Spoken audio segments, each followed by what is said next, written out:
Around 5 to 10,000 years ago, women's status plummeted.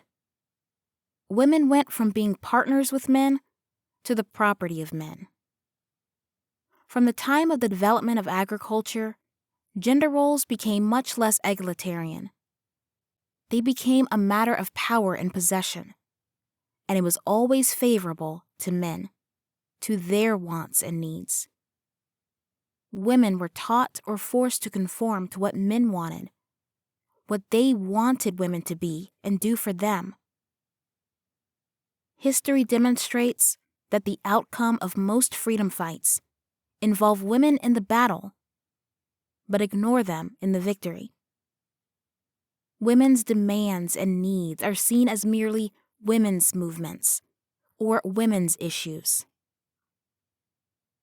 From the 1960s onwards, many women began to shake free of the beliefs, expectations, and rules that kept them in their place as second-class citizens with limited life choices. The old order of patriarchy was shaken to its roots. The women's liberation movement was becoming a force to be reckoned with. Something had to be done to control and reverse the momentum. Right on cue, the backlash began. The response to the women's liberation movement of the 1960s was ridicule. They were labeled man-haters, then hairy-legged man-haters. It wasn't long before they were also labeled lesbians. Now, progress has stalled, and in some areas, women's rights are going backwards.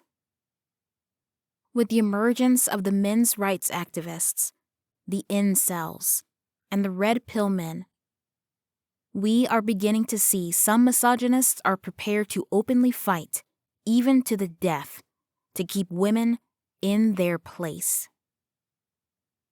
The opposition has been powerful, relentless, often underhand and deceitful.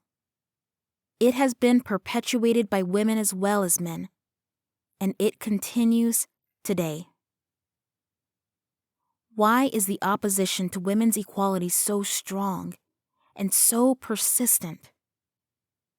It's been going on for 10,000 years, give or take a few. What could they be afraid of? What are they protecting? There is a huge body of research showing that most of the beliefs about the differences between men and women are not biological. They are taught.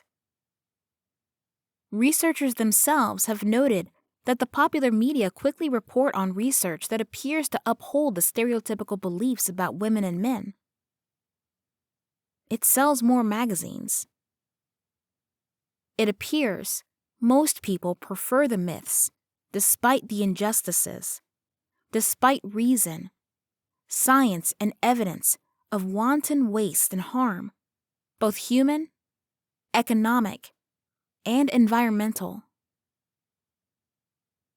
Bias against women still exists in hearts, minds, homes, and the wider society.